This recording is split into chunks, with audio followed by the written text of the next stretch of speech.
할렐루야. 우리 옆에 계신 분하고 이렇게 인사하시겠습니다. 예수님께서 부활하셨습니다. 부활하셨습니다. 여러분 혹시 부활주일에만 가능한 기독교인 구별법이라고 들어보셨습니까? 옆 사람이 방귀를 꼈는데 계란 냄새가 나면 무조건 기독교인이라고 합니다. 별로 안 웃기신가 보네요. 한 번 더 인사하시겠습니다. 부활하신 예수님을 찬양합니다. 부활하신 예수님을 찬양합니다. 네, 올해는 카타르 월드컵이 있는 해입니다. 여러분 혹시 월드컵 많이 기대하고 계신가요?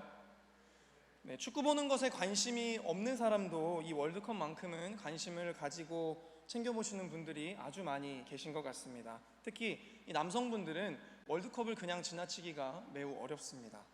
그런데 여러분 혹시 월드컵이 몇 월에 개최되는지는 알고 계십니까? 올해는 이 카타르라는 지역의 이 무더운 날씨 때문에 11월에 이례적으로 개최가 되지만 보통 월드컵은 항상 6월을 중심으로 진행이 됐습니다.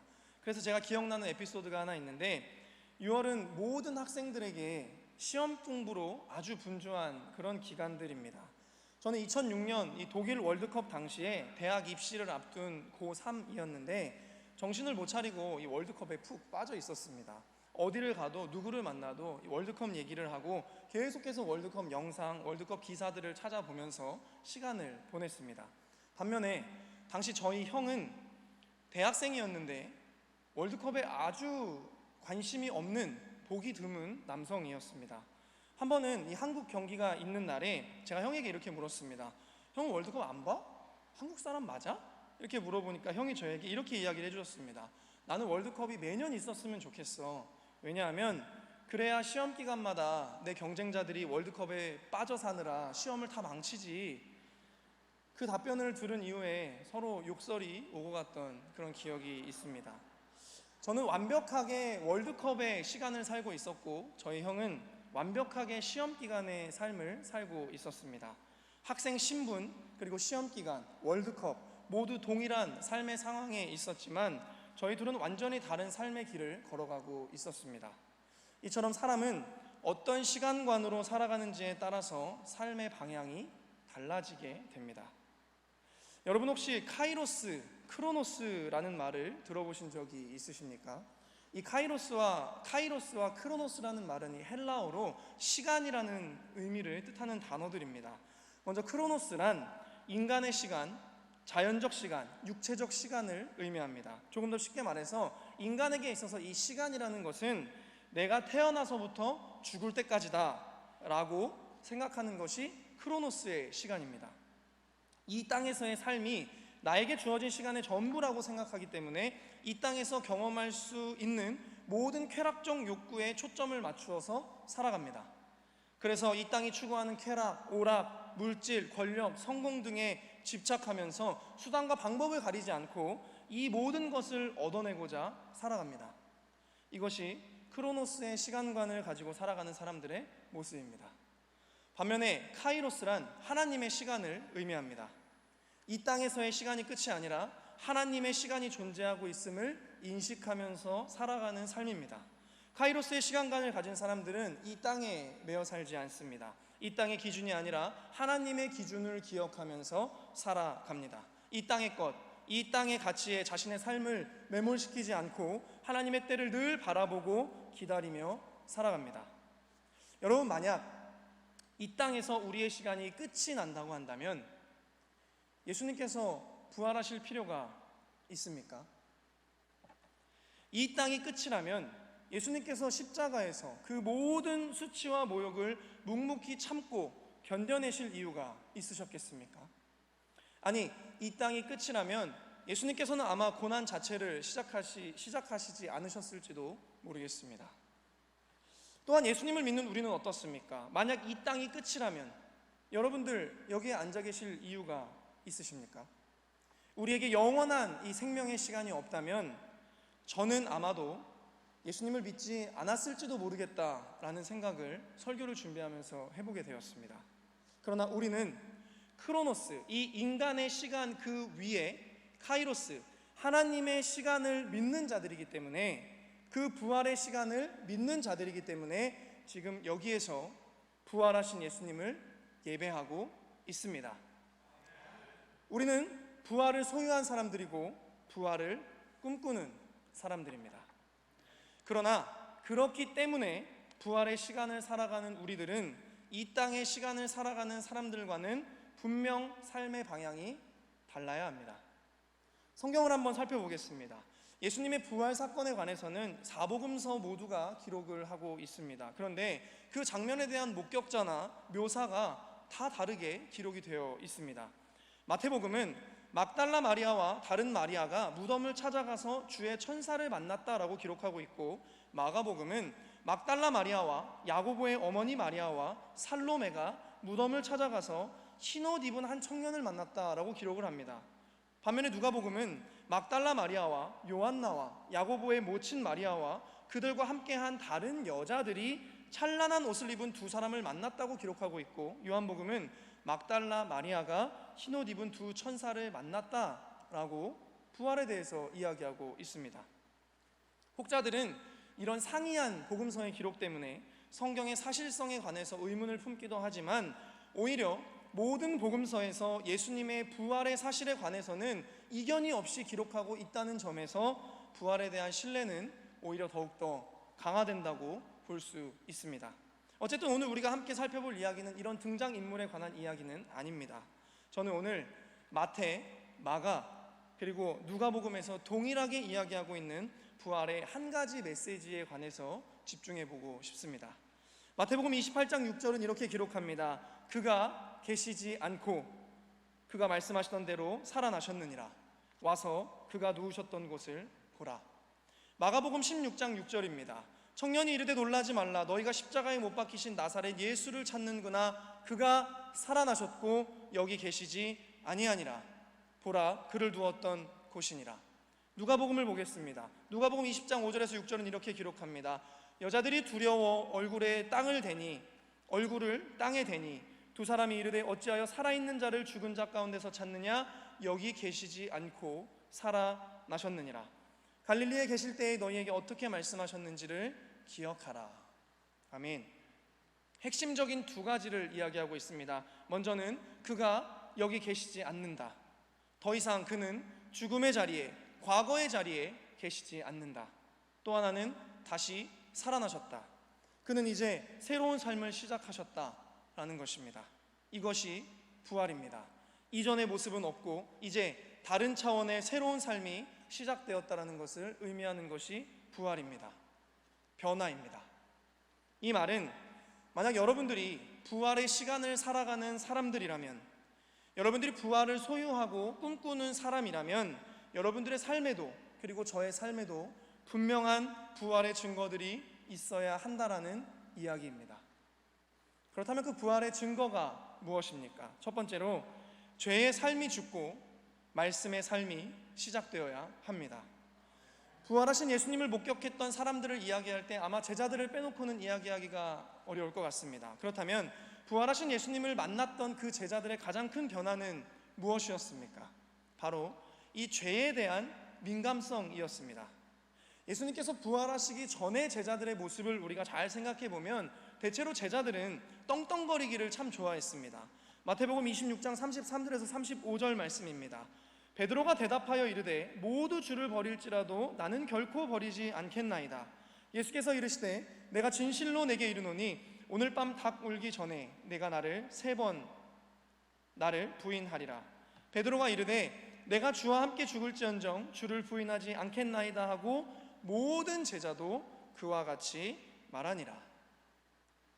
반면에 제자들의 죄의식에 관한 기록은 복음서에서 찾아보기가 매우 어렵습니다.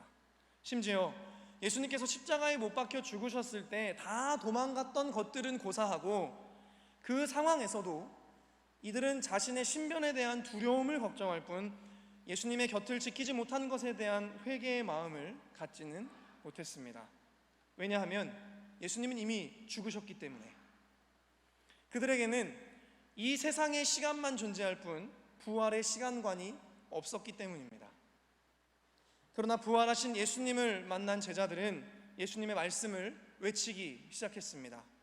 사도행전 3장 19절 말씀을 우리 함께 합독하시겠습니다. 시작. 그러므로 너희가 회개하고 돌이켜 너희 죄 없이함을 받으라.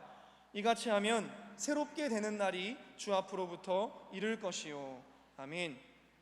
제자들의 삶이 완전히 달라졌습니다. 이제 그들은 회개의 사람이 되었습니다. 죄 없이함을 받으라. 죄가 죽은 삶을 선포하고 새롭게 되는 날이 이를 것이다. 말씀이 부활한 삶을 선포합니다. 예수님께서 살아생전 아무리 말씀을 강조해도 못 알아듣던 이 제자들이 단순히 부활을 꿈꾸는 자들이 아니라 이제 부활의 삶을 살아내는 자들이 되어 다른 사람들에게 부활의 삶을 친히 보여주고 실천하는 자들이 되었습니다. 부활하신 예수님을 만났던 사도 바울의 삶도 떠오릅니다. 예수를 믿는다는 이유 하나만으로 사도 바울은 무자비하게 그리스도인들에게 폭격을 행사했습니다. 때리고 살인하고 옥에 가두고, 죄의식이라고는 찾아볼 수 없을 정도로 당당한 죄인의 모습이었습니다. 그러나 다메섹으로 가는 길에서 부활하신 예수님을 만났던 사도 바울은 그의 신앙이 무르익어 갈수록 죄의 문제를 가볍게 여기지 않고 그 죄의 문제를 해결하기 위해서 힘썼습니다. 디모데전서 1장 15절 말씀입니다.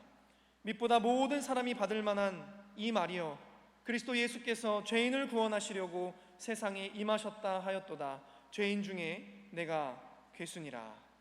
아멘. 사랑하는 성도 여러분, 진정한 부활은 무엇입니까? 죽어야 할 수 있는 것이 부활입니다.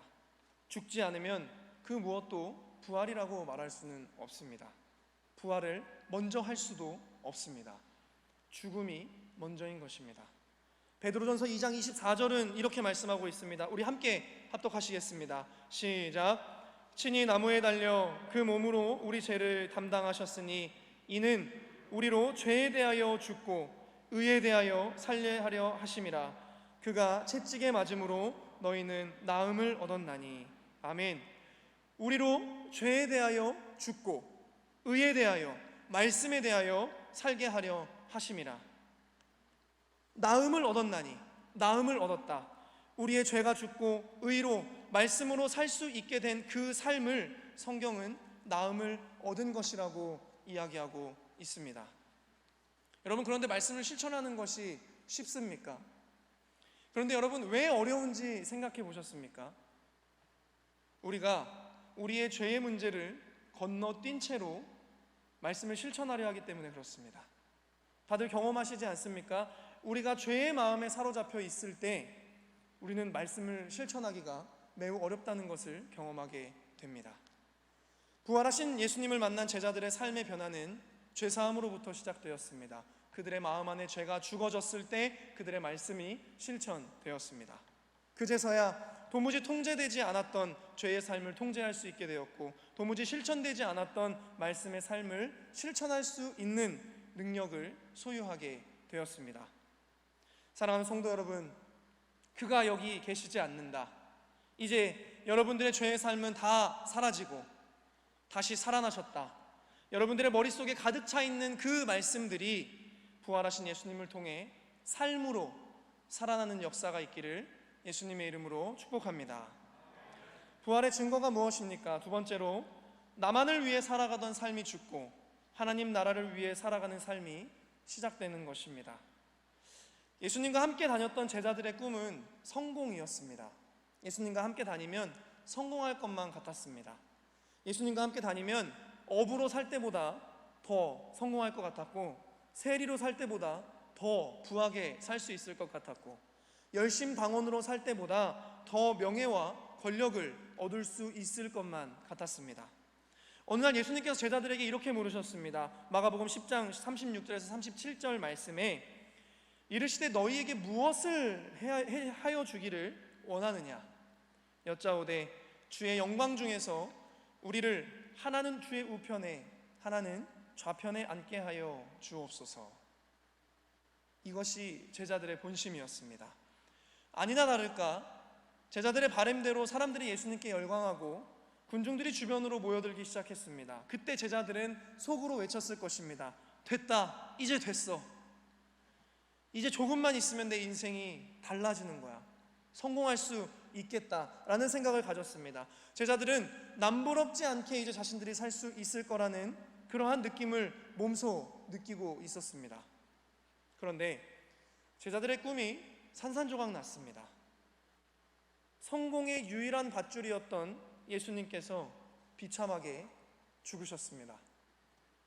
사실 제자들의 심정으로 들어가 보면 십자가에 달리신 예수님의 곁을 지키지 못하고 도망간 것이 당연하다는 생각이 듭니다. 이들에게는 하나님의 시간이 존재하지 않았고 오직 이 땅의 시간에 매여 살아가는 이들의 목적은 그저 예수님을 따라다니다가 성공하는 것이었기 때문에 그렇습니다. 그런 제자들에게 의리는 중요하지 않습니다. 오히려 배신감을 제자들이 예수님에게 느꼈을지도 모르겠다는 생각을 저는 해보게 되었습니다. 예수님만 믿고 따라갔는데 예수가 죽어버렸으니 오히려 제자들이 예수님에 대한 배신감에 사로잡혔을지도 모르겠습니다. 그런데 왜 이 이야기에서 우리의 모습이 떠오르는지 모르겠습니다. 안타깝게도 신앙생활을 통해서 개인의 구원이나 잘되고 성공하고 싶은 사람은 너무나 많지만 신앙생활을 통해서 나의 삶을 들여서 하나님 나라가 확장되는 부활하신 예수님의 진짜 꿈을 함께 꾸는 사람들은 그리 많지 않습니다. 그러나 사도행전 1장 3절은 이렇게 기록하고 있습니다. 우리 다 같이 합독하시겠습니다. 시작. 그가 고난받으신 후에 또한 그들에게 확실한 많은 증거로 친히 살아계심을 나타내사 40일 동안 그들에게 보이시며 하나님 나라의 일을 말씀하시니라. 아멘. 예수님께서는 부활하시고 40일 동안을 이 땅에 계시면서 오직 하나님의 나라에 관해서 말씀하셨다고 성경이 기록합니다. 그리고 부활하신 예수님을 만난 제자들은 그 하나님 나라의 말씀을 듣고 드디어 하나님 나라가 이루어지는 꿈을 꾸기 시작했습니다. 개인의 성공만을 추구했던 이 제자들의 삶이 하나님 나라를 위한 삶으로 변화되기 시작했습니다. 사도행전 8장 12절 말씀에 빌립이 하나님 나라와 및 예수 그리스도의 이름에 관하여 전도함을 그들이 믿고 남녀가 다 세례를 받으니, 사도행전 28장 23절 말씀에 그들이 날짜를 정하고 그가 유숙하는 집에 많이 오니 바울이 아침부터 저녁까지 강론하여 하나님의 나라를 증언하고 모세의 율법과 선지자의 말을 가지고 예수에 대하여 권하더라. 아멘. 그들은 그렇게 하나님 나라를 위해 살다가 베드로는 십자가에 거꾸로 달려 순교했고, 야고보는 헤롯 아그리빠의 칼에 목이 베어 순교했고, 빌립은 기둥에 묶여 돌에 맞아 순교했고, 도마는 창으로 몸이 관통되어 순교했고, 바돌로메는 산채로 살가죽이 벗겨지는 순교를 당했습니다. 다른 제자들도 마찬가지였습니다. 그래서 저는 설교를 준비하면서 이 제자들에게 마음으로 이렇게 질문을 했습니다. 여러분들은 성공만을 쫓던 사람들이었습니다. 그런데 부활하신 예수님을 만나서 하나님 나라를 위해 살아가다가 엄청난 고통 속에 순교했습니다. 업으로 살 때가 좋지 않았습니까? 세리로 살 때가 좋지 않았습니까? 그냥 평범하게 살 때가 좋지 않았습니까? 제자 여러분들은 여러분들의 삶을 후회하십니까? 저는 이렇게 대답해 줄 수 없는 제자들에게 마음으로 질문을 해봤습니다. 어쩌면 저에게 질문하고 싶었는지도 모르겠습니다. 저는 이 질문에 대한 답변을 사도 바울의 고백에서 찾을 수가 있었습니다. 빌립보서 1장 20절에서 21절 말씀을 제가 현대인의 성경으로 봉독하겠습니다. 사도 바울의 고백입니다. 나의 간절한 기대와 희망은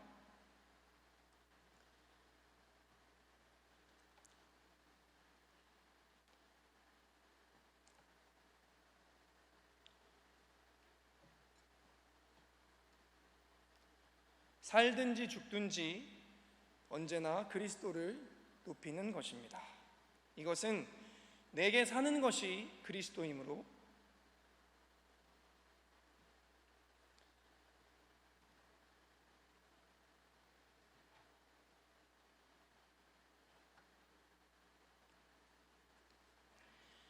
죽는 것도 유익하기 때문입니다. 저는 설교를 준비하면서 저에게 이 사도 바울과 같은 마음이 없다는 것이 너무 좀 어리석고 애석하게 느껴졌습니다.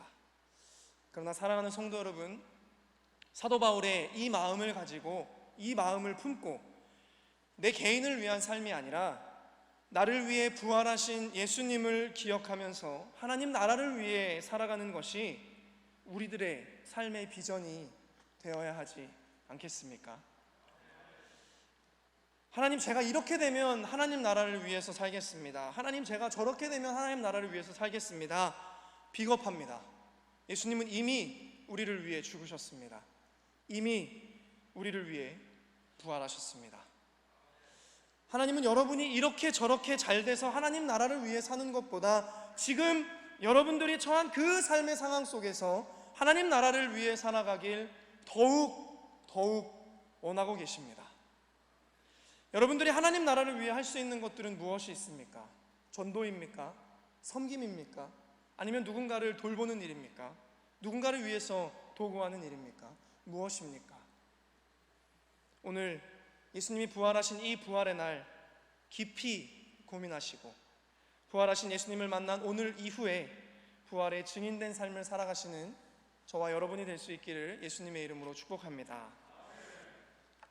제가 대학교를 다닐 때 늦잠을 자다가 씻지 않고 학교에 간 적이 있습니다.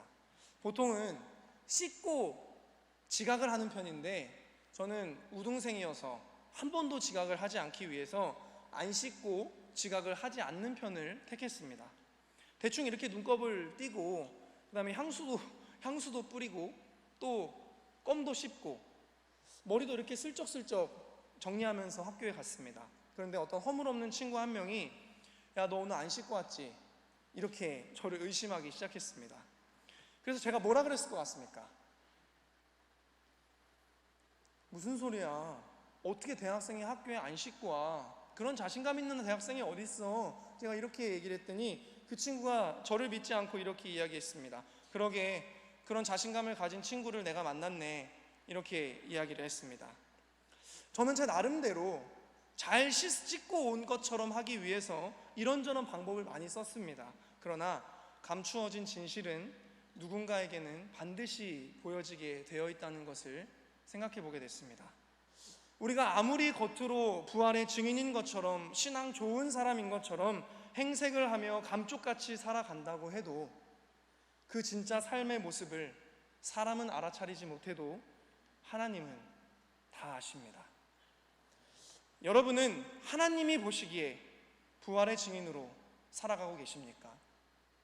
저는 서두에 카이로스, 이 하나님의 시간에 관해서 말씀을 드렸습니다. 하나님의 시간, 부활의 시간이 존재한다고 여러분들이 믿으신다면 부활하신 예수님을 만난 오늘 이후의 삶이 죄는 죽고 말씀이 실천되는 삶, 나만을 위한 삶이 죽고 하나님 나라를 위한 여러분들의 삶이 되시기를 예수님의 이름으로 간절히 소망합니다.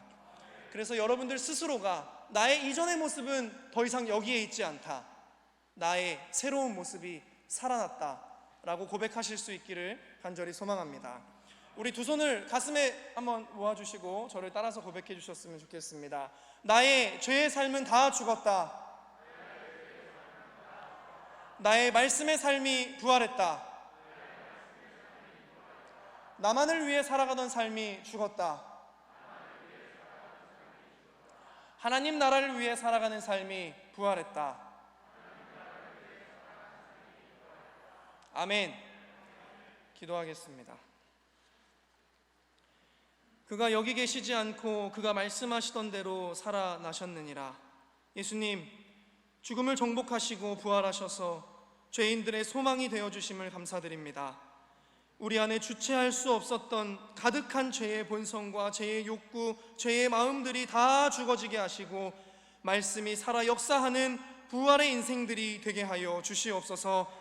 나만을 위해 살았던, 그것이 죄일이라 여겼던 교만함이 죽어지게 하시고 하나님 나라를 위해 살아가고자 몸부림치는 삶이 부활하는 이 재단의 모든 성도들의 삶이 될 수 있도록 역사하여 주시옵소서.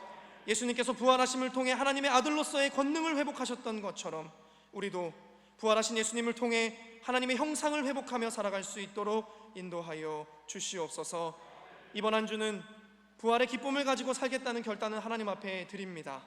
부활의 증인된 기쁨의 삶을 살아갈 때 치유와 회복과 간증이 넘쳐나는 모든 임마누엘 성도들의 한 주가 될 수 있도록 축복하여 주시옵소서. 지금은 우리 주 예수 그리스도의 은혜와 하나님 아버지의 무한하신 사랑하심과 성령님의 교통하심이 부활하신 예수님을 통해 부활의 증인된 삶으로 살아가기를 결단하는 모든 임마누엘 성도들의 삶과 가정과 생업 가운데, 특별히 부활의 은혜를 붙들며 예배를 사모하는 모든 환우들 가운데 이제로부터 영원토록 함께하옵시기를 간절히 축원하옵나이다. 아멘.